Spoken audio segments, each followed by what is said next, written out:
Hello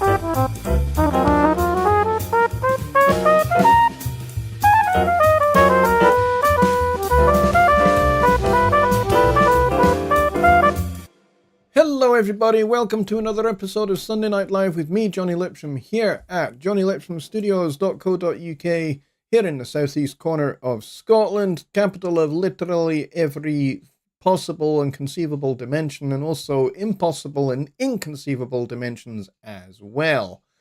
I hope everybody is having a fabulous weekend. I have had a great one. It's been really nice to be back home again after being away for a few days down in southeast England at Fender headquarters for a couple of days for a conference, which was pretty cool. I can't really talk a lot about it, unfortunately, due to non-disclosure agreements, but it was very, very cool indeed, and I got to catch up with a whole bunch of my friends from Germany, from the Hamburg team, so I spent a lot of time with them, talking the future, which was very, very cool. And I also have an award which I was supposed to get, but for some reason they forgot to give me the award. So I have actually won an award, of which I'm very proud. But they actually forgot to give me the award. So they are going to ship the award to me. And when I get it, it will appear behind me over there on one of those shelves somewhere. So you'll always be able to see it at the back of my camera shot. But yeah. I don't know what happened, but somebody forgot to do it. So, but I'm cool with it. It was just one of those things that, you know, something got messed up somewhere along the line. Arami says, did I miss Wednesday Live or was it not held? No, there was no Wednesday show because I wasn't here. I was down in the southeast of England at Fender headquarters. So, unfortunately, there was no Wednesday show. I did think about trying to do one, using my cell phone and the hotel network, but when I did the speed check to see what kind of speeds I was going to get for uploading and downloading from the hotel network, it would have been pretty shit. So I thought, no, we won't do that. It was an idea that I thought about. I mean, I had basically just told everybody last Sunday that there was going to be no show. So, but, you know, once I got there, I thought, maybe I could just do one anyway, but no, I couldn't. It was the network speed was just not fast enough. So I did not do it. Instead, I went out with the Ireland office team and merrily ate a lot of food and proceeded to drink them all under the table. 1-0 to me. You know, not that it's a competition or anything, but, you know, it's just something I did surprisingly easily. And then on the Thursday night, I repeated the feat. So it's 2-0 to me currently. They are going to have to work harder next time. So, especially when I'm over in the Ireland office later in the year. And yes, I was on stage. Basically, at the end of the conference, we basically had just a big jam session.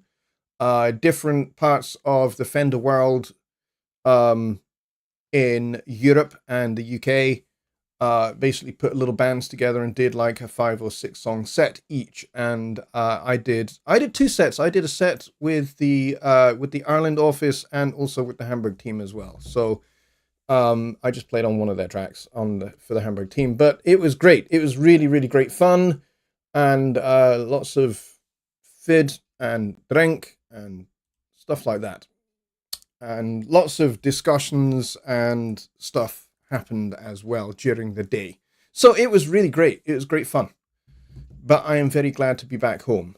The interesting part about it was when I was flying out, got on the plane perfectly on time. The plane actually pulled away perfectly on time, and we got to the runway. We were about to take off, and then the air traffic control at Edinburgh basically said, "We're grounding all flights." The reason being was a huge thunderstorm with torrential rain. And it was basically just not safe for anybody to land or anybody to take off. So basically, they just grounded everybody for about an hour and a half. So we were just basically sat on the runway for an hour and a half with the sound of the rain smacking against the cabin of the plane. And then brilliant, amazing lightning and very loud thunder.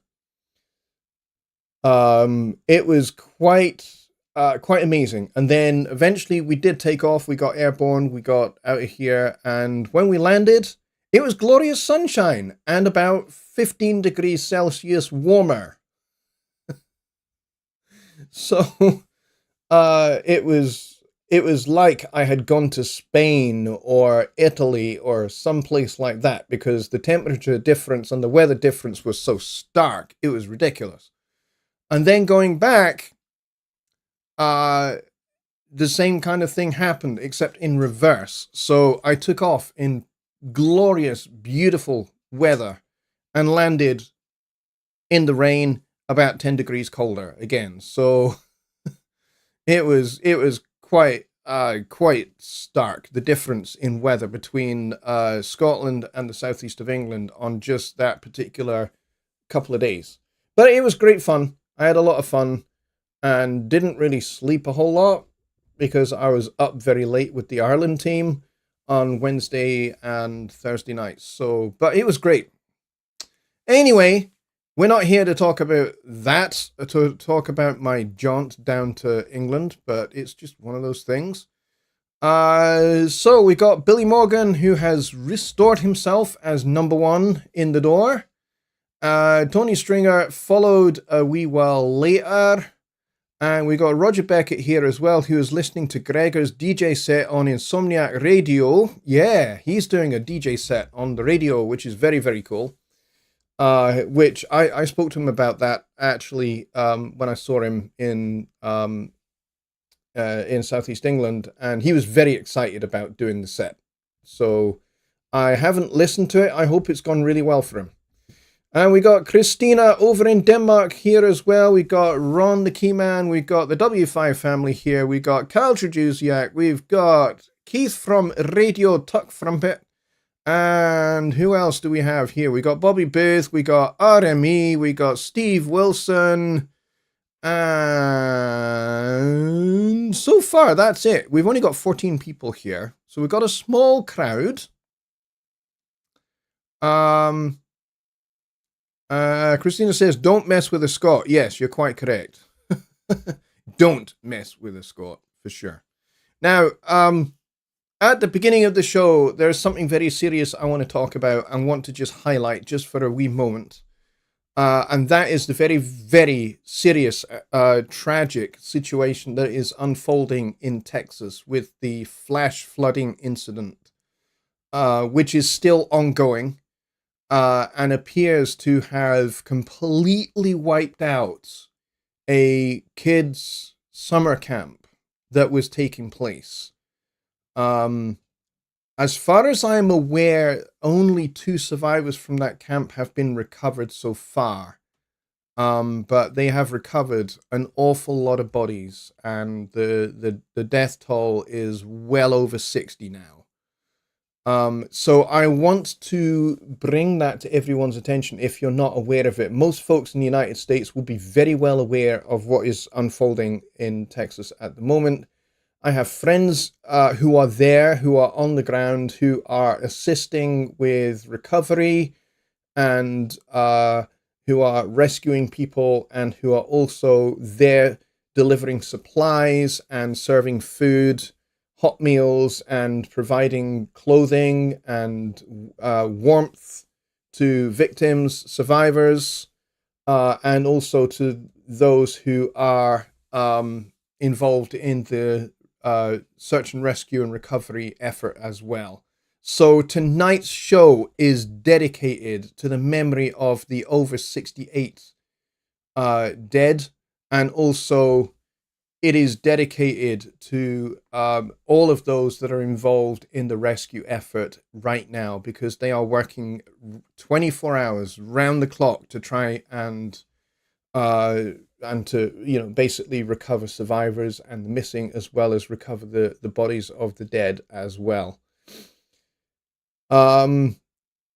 Bobby says there are 18 camps along that river. Yes, there are. There are a lot of camps along that river, and there was one in particular that looks like its entire population has been wiped out. So that's the children as well as the adults that were serving the children at that camp have all, from what I can gather, apart from a couple of survivors, have all been killed. It is very, very tragic. It is devastating. It is heartbreaking. And so I want to dedicate tonight's show to them, to all the victims, as well as those that are involved in the search and rescue and recovery operation as well. It's going to go on for quite some time because there are more weather systems that are building up in the area and are set to basically deliver even more rain to an already devastated area. So that death toll is likely to continue to rise for some time to come. So it is a tragedy. It's completely devastating. And, the families of the victims are very much in my thoughts and prayers at this moment in time. And I'm also praying for all of those who are involved in the recovery and search and rescue mission, because as they recover the bodies of the dead, particularly children, it's just going to be so hard for them to deal with. So tonight's show is dedicated to them. So now that I have said all of that, it's kind of hard to move forward from that particular subject and from what is still currently unfolding in Texas.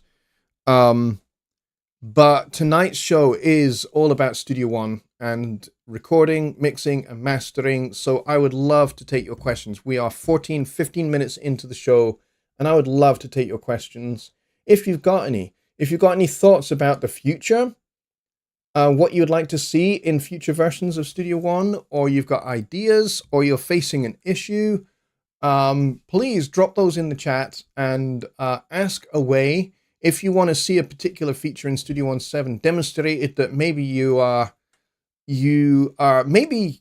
not yet on Studio One 7 and you would like to see something that is available in Studio One 7, you want to see it in action, I would be very, very happy to provide you with that particular demonstration, and maybe it might serve as an encouragement to you to upgrade, because, and why not?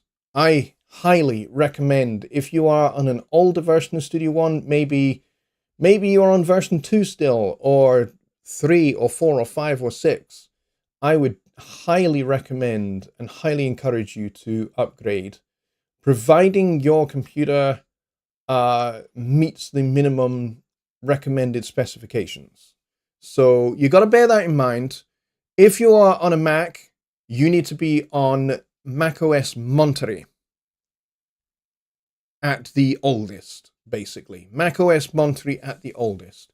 If you are on a PC, Windows 10 22H2, I think, and Windows 11, the same. I think it's 22H2 as well, is the minimum that Studio One will run on.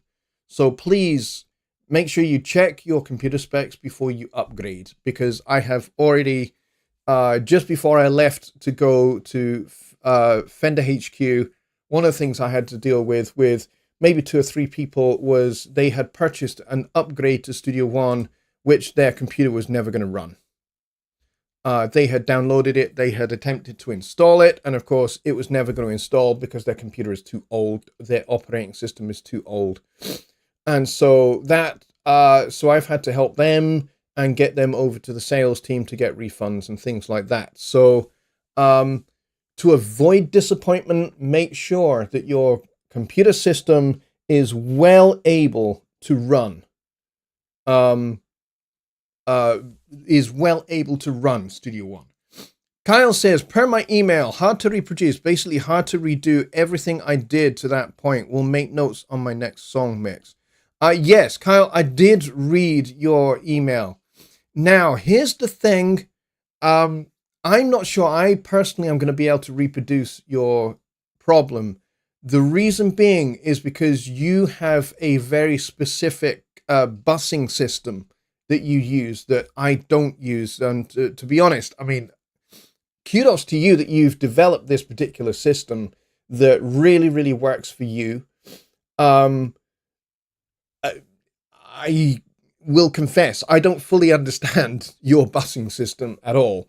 But I really like it. I really like how you've kind of built this, system of nested buses, and you've got folders for each of those nested buses. That's really, really cool. I like the way you've streamlined the whole thing. Brilliant. However, I don't understand how it works. So it's going to be hard for me to try and reproduce because I'm going to have to try and recreate your particular busing system. So don't know that I personally am going to be able to do it. However, what I do recommend is I recommend you make a support ticket and you try and if you've got a song that that does exhibit the issue, there are 2 things I recommend you do. Number 1, when you make your support ticket, I recommend you basically make a short video, really short but succinct video, that shows the issue in action. You don't have to do any commentary. You don't have to do it. You don't even have to have any sound on the video. Just make a short 30-second video that very clearly shows what is happening. And then in the support ticket itself, provide clear steps to reproduce the issue. And then include the affected song. Zip up that song into a zipped folder and attach that to your ticket as well. And one of our amazing technical support agents will take a look and they'll see if they can reproduce it with your particular song. If they can reproduce it with your particular song, then they will get that over to the guys over in Hamburg and they will take a look as well. That's probably the best thing to do with that particular scenario. The way you described it, it is an interesting one. It does sound like there is something funky going on. Now, it could be that there's something funky going on with that particular song. Or it could be something that has become corrupted with your template. I hope that it's not your template, because I know your template is pretty complex to set up, and I would rather you don't have to go and basically create a new template. So hopefully we can kind of get to the bottom of that. It might be worth seeing if you can test it in a brand new song that does not use your template. Basically create some nested folders, nested bus folders, and see if you can kind of recreate it without using your template, so we can eliminate your template being potentially the cause of your problem. That would be something that I think would be useful and helpful for tech support to take a look at. But yeah, it's a weird little one. Cleon says, since I got 2 new laptops, a MacBook Pro and a Dell AMD Ryzen 7 Studio One runs even smoother. Just adding plugins to my heart's content with video and I'm happy. There you go. Awesome. Glad to hear that, Cleon. That is very, very cool. I have an iMac that's actually pretty ancient. And for the most part, it does everything pretty slow. However, if I'm running Studio One and I'm working with, I have a bunch of FabFilter plugins installed on that thing. I have, what else do I have on there? I've got some SSL plugins on there as well that I don't have on my PC, but I do have them on the Mac.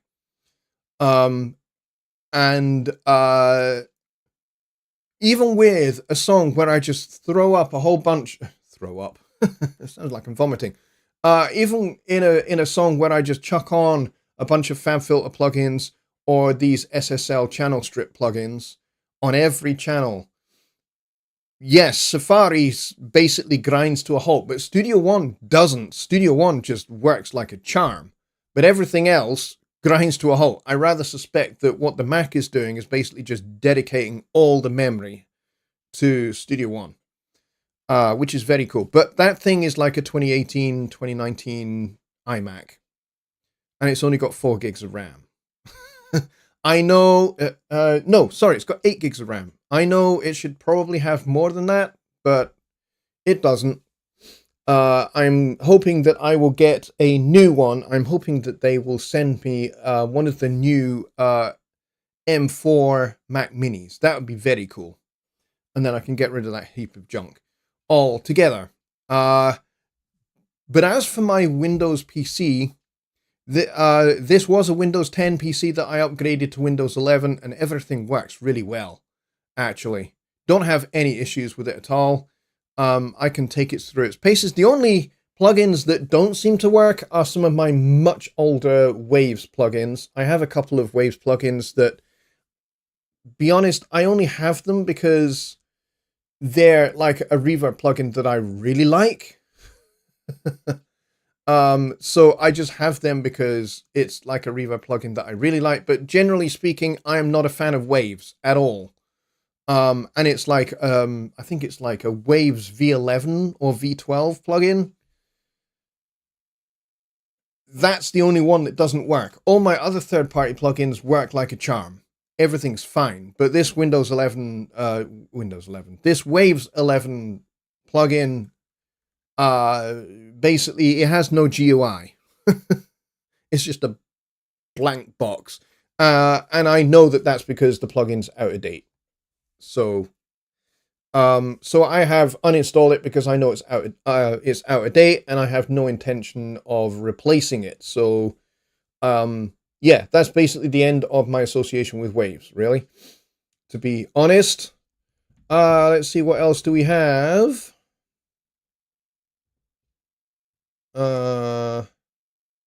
Bobby Bid is talking about he's waiting for them to come up with their own tape plugin. I'm not sure who he's referring to with that. Let me see. Yeah, I'm not quite sure who he was referring to there. Cleon.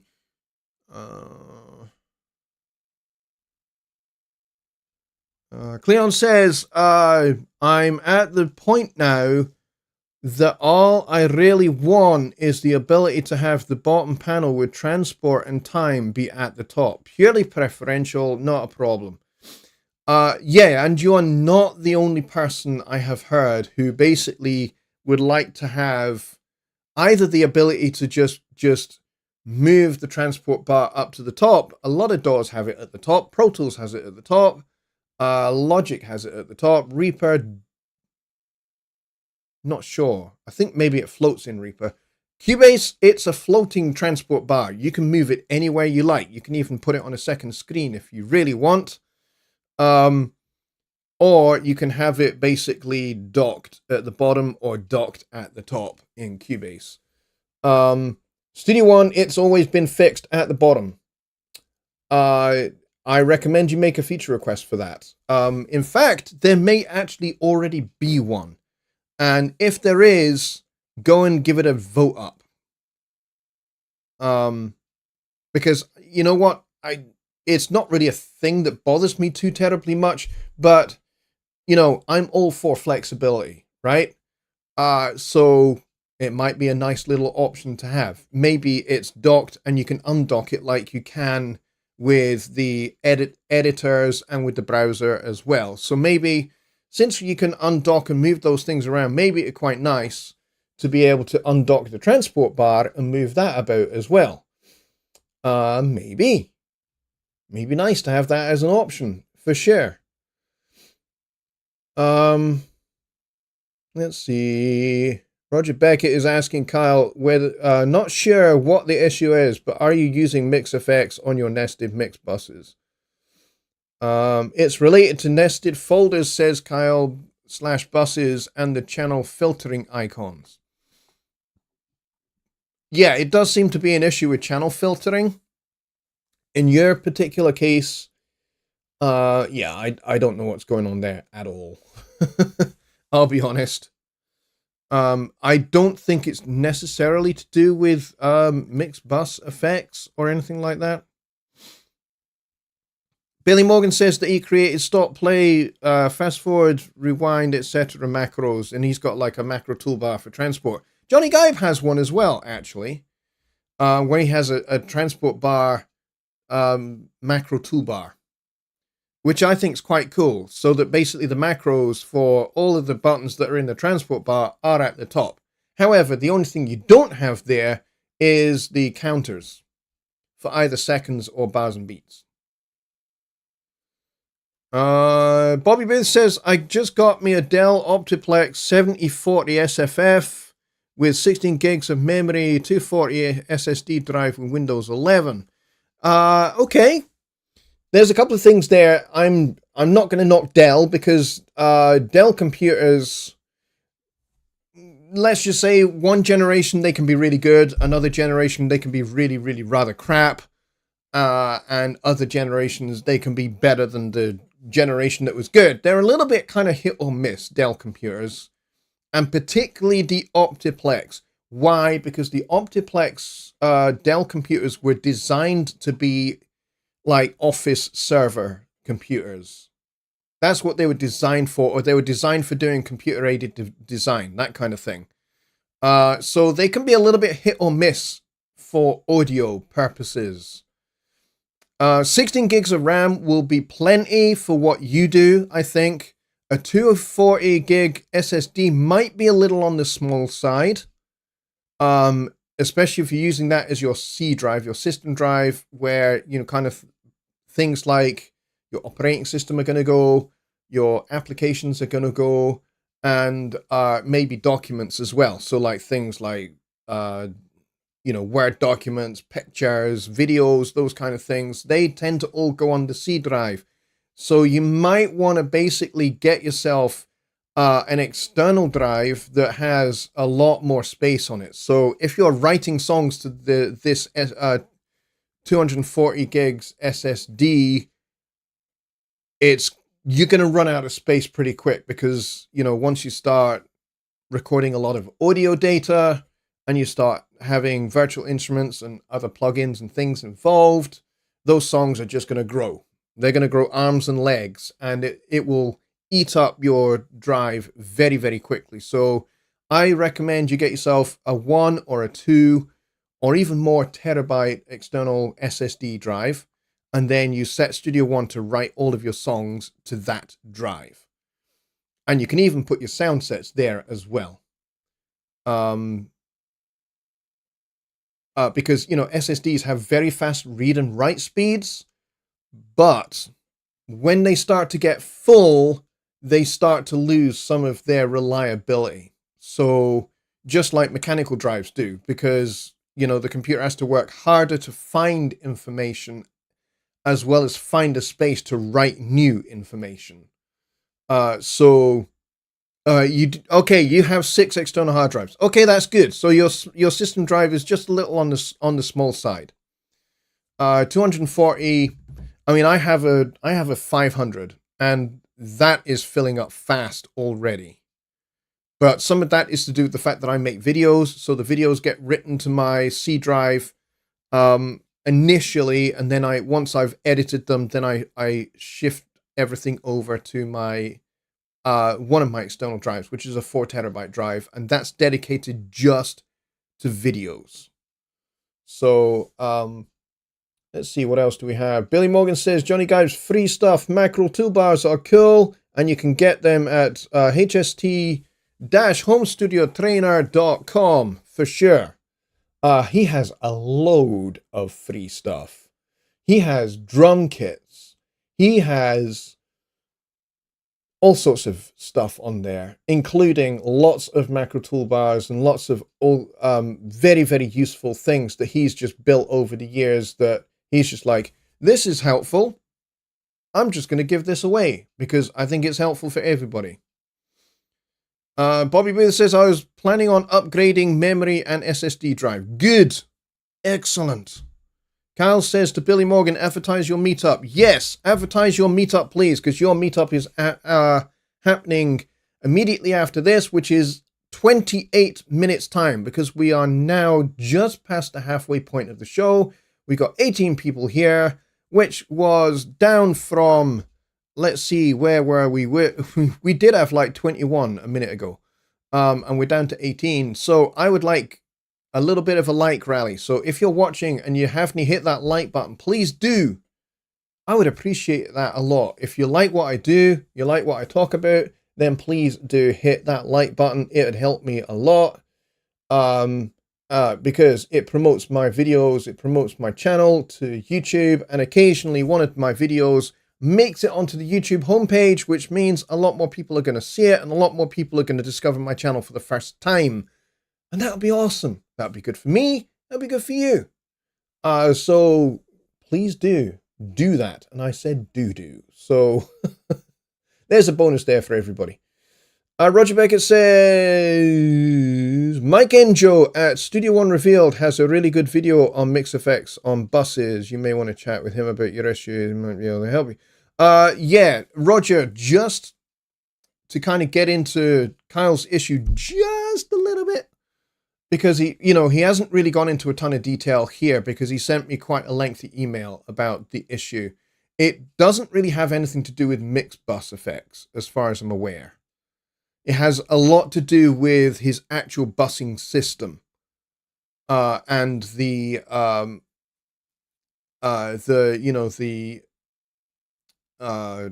I've lost my train of thought entirely. Yeah, channel filtering. That's where the root of the issue is. It's to do with channel filtering. It's not really to do with mix effects stuff, and I've got a video on the mix effects stuff. It's not really to do with that. So Billy Morgan has advertised his show. He has a link to the my.personas.com events page. So please do go and join his Studio One meetup if you want to continue talking about Studio One for a couple more hours after we're done here. I mean, why not? I mean, it's a great subject to be talking about. And also you get to hang out with people in kind of a way that you can't really do that here.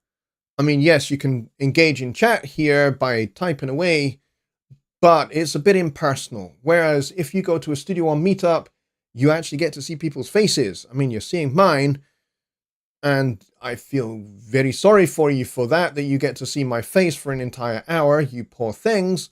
But when you go to a Studio One meetup, if you've never been to one before, it's on a Zoom call, so you get to see and hear everybody else, because most people have their cameras on, and if they don't, they certainly have a microphone, and you can actually talk. You don't need to type anything, which makes it a bit more personal. So if you want to have a bit more of a personal discussion, then going over there after the show is going to be a good thing for everybody, including Billy Morgan, because it'll keep him occupied, which is a good thing.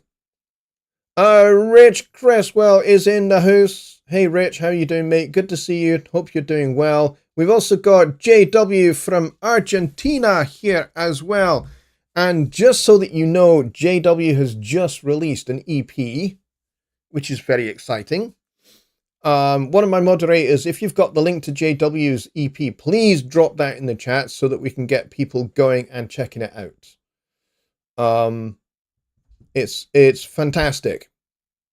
I've already listened to a couple of his tracks already, and it's really, really good. So I highly recommend you go and you listen to a couple of the songs, and then I highly recommend you make a purchase because you will not regret it. It's great listening material. Kyle says, "Come and get abused direct and in person." That's the anti-ad, I think, for the Studio One meetups. And Rich Cresswell is doing the Wilhelm scream. Man, that guy who did the Wilhelm scream, I hope he gets like royalties for every time that scream of his gets used, because it's like the most used scream in all of cinema history. It's used in films from the 1930s all the way up to the modern era. It still gets used in movies that have just been released. It's crazy. So I hope that guy didn't just get a session fee for doing the scream, because I think that would be an injustice. He should get like 1% of royalties from films in which his scream appears, in my opinion. Kyle was attempting to link to JW's record and did not succeed, so he has retracted. Hopefully he will post it correctly in just a minute. So if you are wanting to check out JW's record, the link to it will appear here in the chat very shortly. Can't post the link, it's too long. Really? Oh. Interesting.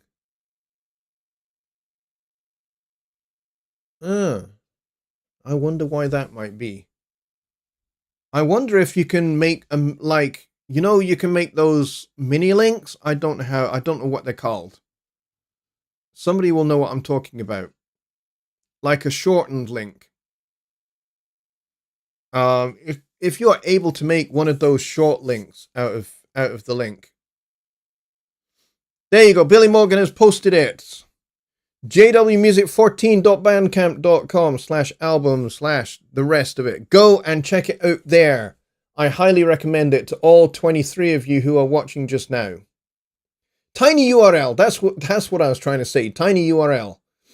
But Billy got it. Well done, Billy. Thank you for doing that. Yes, go and check it out, please, everybody. Listen to a couple of the songs on that record, and just, you know, give the guy some dollars for it, because it's very, very well worth it.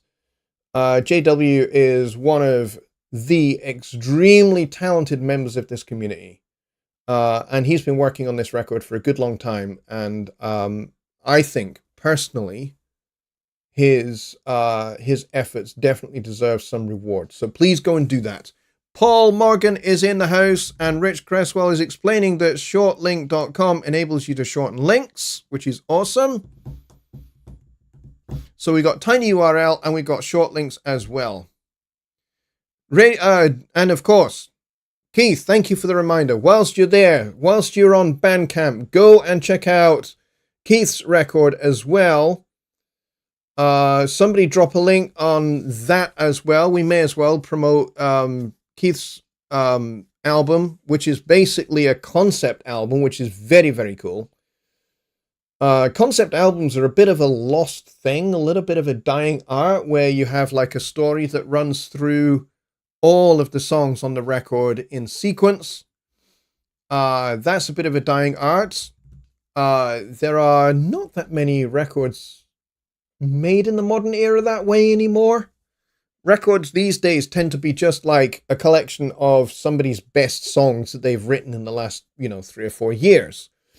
I think one of the last people that I know of that made a concept album is probably Donald Fagen, with his what he called his Nightfly trilogy, which consists of the Nightfly album, followed by Kamakiryad, followed by Morph the Cat, which is like a 3-album trilogy and each album is a concept album because it's basically semi autobiographical about Donald's life, essentially from his youth in growing up in the 50s and 60s to talking about kind of middle age and, you know, getting towards the year 2000 and the millennium and all of that. And then Morph the Cat is very much all about old age and approaching the end of one's life.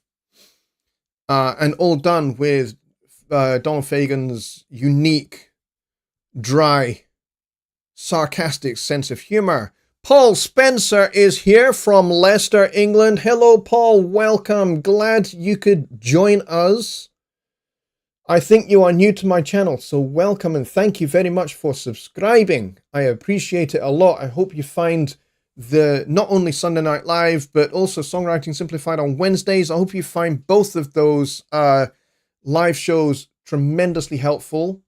There's also a whole bunch of tutorials on there as on the channel as well, so you can go check those out. And there's overview videos covering all versions of Studio One from version 3 all the way through to the current version 7.2.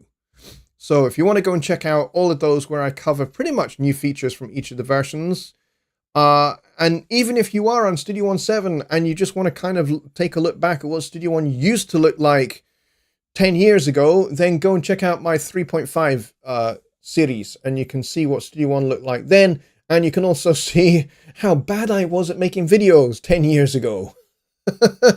Yeah, I'm definitely a wee bit better. And we've got Billy Morgan posting Keith's Bandcamp's Cerulean Blue Bandcamp. Go check that out because his record is up there as well. So go check that out. Keith says, my next concept album will be a diatribe on the unnecessary of the Oxford comma. Yeah. I'm looking forward to that. I would like to do an entire concept album built around why there is a semicolon. Why you have a colon and why you have a semicolon in syntax. I think I'll do that. You can do the Oxford comma. I will do the colon and semicolon. And I'm going to have fun trying to rhyme the word colon. Because I don't think it really rhymes with very many things. But that's really a Songwriting Simplified kind of thing. But yeah, we will certainly look into that.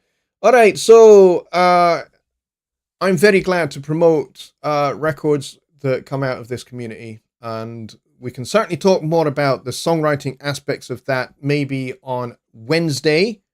So if JW and Keith are available on Wednesday, I would love for you guys to have a wee chat in the chat about your songs. And we can talk about, you know, how you got into the ideas for your records. That would be cool.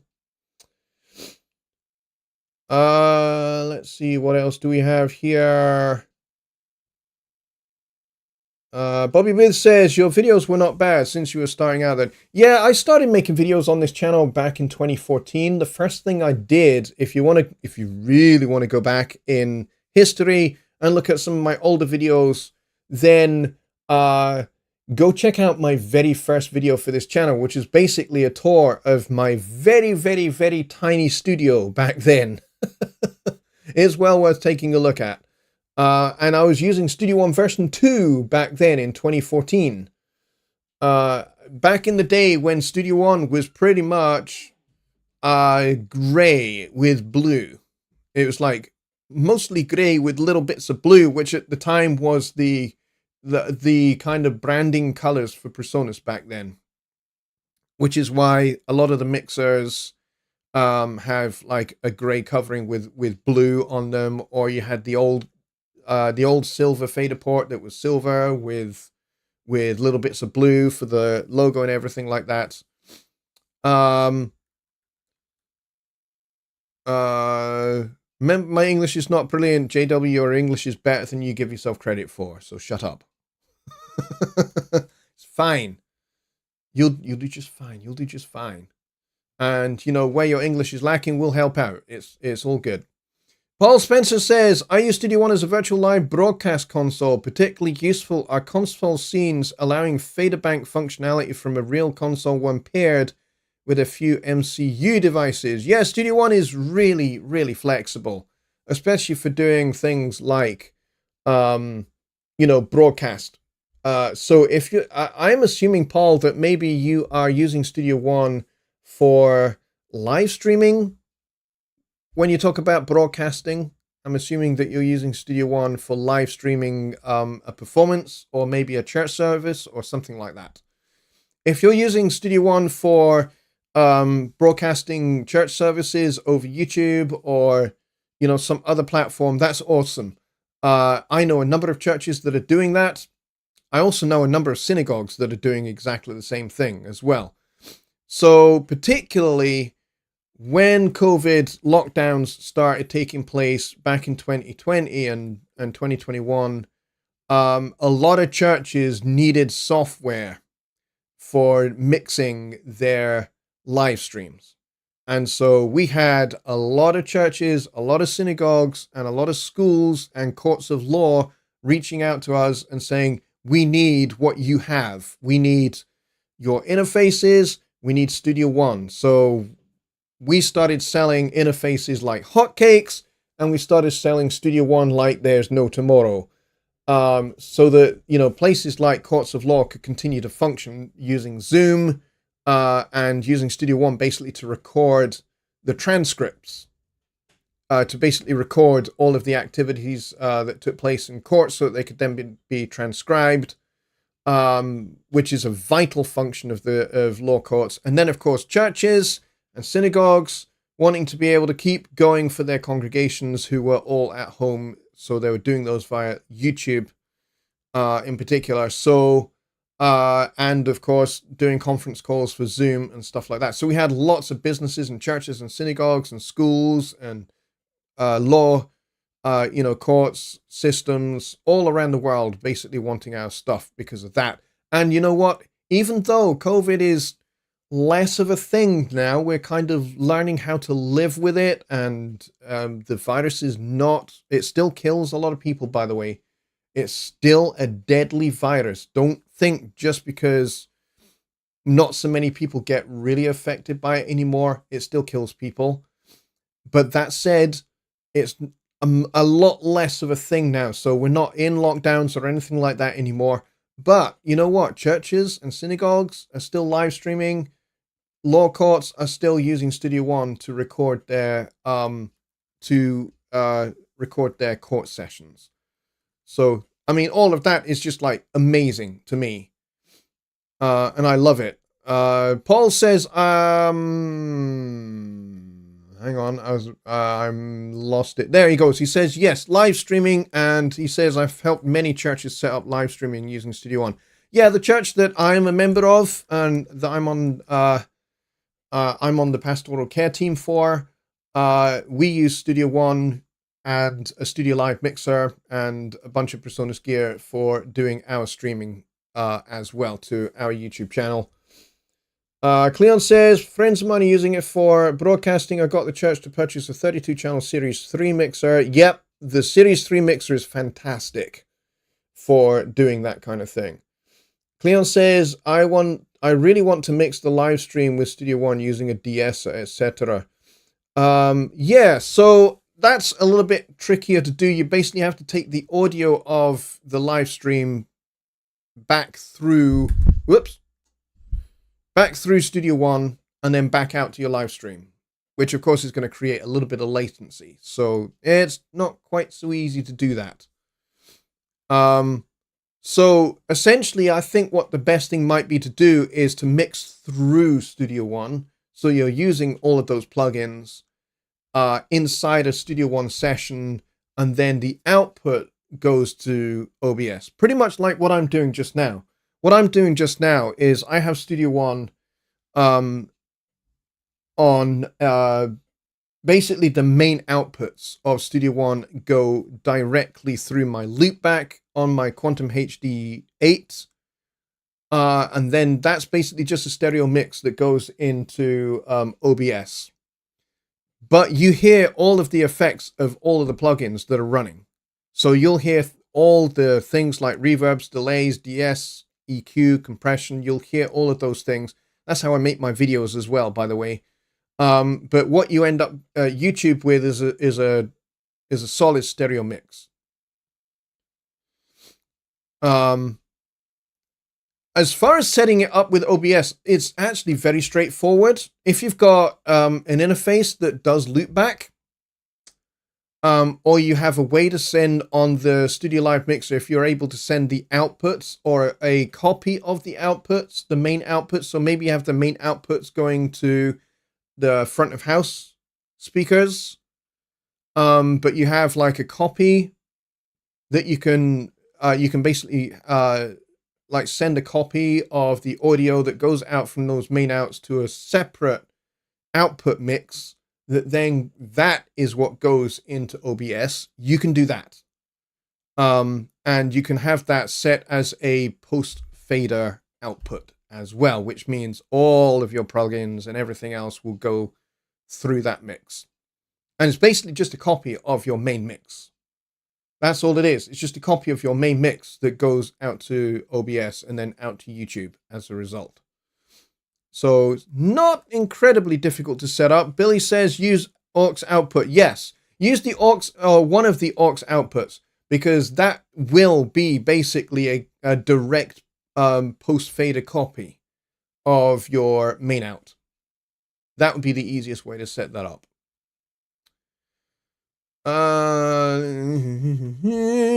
Let's see what else we got going on here. Dave Barcelo is here as well, which is awesome. And we got Matt Cochran here as well. Fantastic. We've got 6.5 minutes left. We got 24 people here. We've got 20 likes. Yeah, that's close to being equal. I would like it to be actually equal if possible. So if we get some more likes on here, that would be very, very helpful. I would appreciate that a lot. If you're new and you're watching and you have not yet subscribed and you want to be able to take part and you want to like ask a question or something, you're going to have to subscribe first, because I have the chat set in subscriber mode only. So that means you got to subscribe to my channel, please. Once you have done that, give it 2 minutes and then the chat will be unlocked and you will be able to introduce yourself and tell me where you're from and ask a question about Studio One or recording, mixing, mastering broadly in general. And I'll take those kind of questions. We've only got like 6 minutes left, so you'd have to do all of that pretty darn quick. But if you don't get a chance to get your question in, that's okay. Hold your question and maybe come back next week and we'll get your question answered.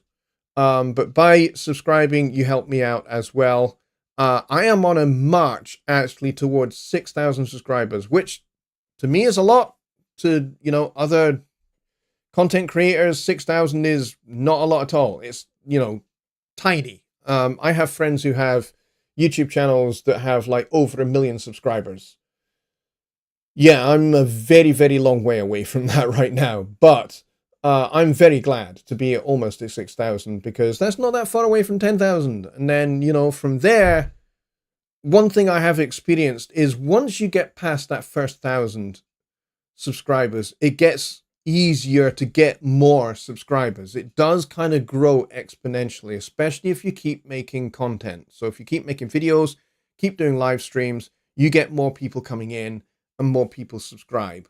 So, and actually one of the big things for me that helps me get a lot more subscribers and a lot more viewers is when I do an overview video of a new version of Studio One. I get loads of people come in for that. So I'm very glad of everybody that comes in and subscribes and, you know, gets stuck into the videos, because my videos are here to help you learn what new features are and what they do and how you can use them and how you can get started with them and go and explore them for yourself. That's basically the idea. Billy Morgan says 23/24. Thanks, viewers. Yes, we actually have gone a little bit over that. We now have 28 people watching, which is almost, it's not a record yet. It's It's not a record yet, but we're getting close to a record. I believe the record stands at 34 for a Sunday Night Live, where there isn't a new version of Studio One. Because the record, I think, where we had a new version of Studio One, which I think was when version 5 launched in 2020, when I did a live show for that, I think we had like 55 people watch that show. Mark Lance is here. He says, just subscribe. Thank you, Mark. Thank you very much. I appreciate it. Welcome to the channel. And you are new, and I'm very glad that you are here. Very glad that you're new. We have 3 minutes left of the show. But you are very welcome here. Just so you know, Mark, I do this show every Sunday night, except when I'm not in town. If I'm not in town, I'll put out an announcement to let you know. But otherwise, I do this show every Sunday night at 6 p.m. Central Time. And it's always 6 p.m. Central Time, whether that's summer or winter time. Okay, so it's always 6 p.m. I move myself to accommodate for you guys in the United States. So it's always at the same fixed time for you on a Sunday. It's called Sunday Night Live. We talk Studio One, we talk recording, we talk mixing and mastering broadly in general. And you can ask your questions. However, if you're also into songwriting, composing, arranging, you've got an interest in music theory as well, I do another one. I do another show. It's called Songwriting Simplified, and that's on Wednesdays at the same time. 6 p.m. Central. Like I said, I move it for summertime and wintertime. So to make sure that it always stays at 6 p.m. because obviously your daylight saving time and mine here in Scotland is at a different time. So when your summertime starts, ours starts a week after. When your wintertime starts, ours starts a week after. So that kind of period in between, I move my show usually back an hour to accommodate it. So I go back to 11 p.m. UK time, and then once we are both in parity again, I go back to midnight to make sure that it always stays at 6 p.m. So everybody knows exactly what time the show is. So that's Sunday night for Sunday Night Live, and we have Songwriting Simplified on Wednesdays at the same time. So if you're interested in that, that'd be great, Mark. I'm glad you're here. Thank you for joining the party. Cleon says, Jonny Lipsham deserves more subscribers for all that he does. Thank you. Cleon, that's very kind of you to say so, and thank you for your kind words. I appreciate that a lot.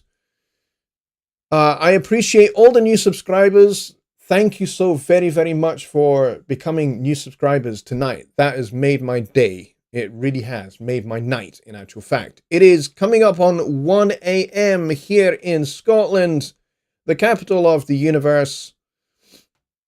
So I will be signing off in about 30 seconds time. And as Billy has given us a wee reminder, there is an after show, which is actually, as it so happens, also a Studio One meetup, hosted by Presonus and hosted by Billy Morgan on behalf of Presonus. So go check that out if you want to carry on the conversation for a couple of hours with Billy as your host, talking about all things Studio One.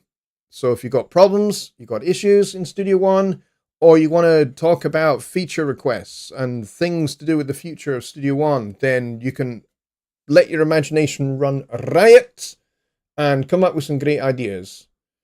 That'd be very cool. And Billy will collect all of those great ideas and we'll get those over to Gregor, and Gregor will present them at the Studio One focus group meetings, which I'm also a part of. And that's kind of where we kind of discuss new feature requests. So, yeah, it is 1 a.m. and this is how dedicated I am to you guys. I do this for free. For full disclosure, for those of you that are brand new, I do work for Presonus. And this channel has in the past also been sponsored by Presonus. It isn't now because I work for Presonus, so it would be otherwise a conflict of interest. So yeah, this channel is no longer sponsored by Personas, but I do actually work for the company. So that's just to give you full disclosure about who I am and what I do. Is I work for the company. But I don't get paid to do anything on this channel by Personas. I do this on my own time simply because I love the Studio One community. I love our customers. You guys are the best. All right. Just Bob has been here and he says, cool show, gotta run, dinner's ready. Yep. And I am out of here as well. Thank you very much, everybody. You guys are the best. I will see you over back here on Wednesday, actually. I may drop into the meetup in a wee bit, but for right now, I will see you on Wednesday for Songwriting Simplified. We'll be back to normal for a little bit before I'm away to Hamburg again, which I will talk about later in the week. Okay, guys, take care. Have a, it has a password on the other. Yeah, there is a password for the meetup, and it's basically S1 meetup, all lowercase, all one word. That's the password for the Studio One meetup. All right. Take care, everybody. Good night.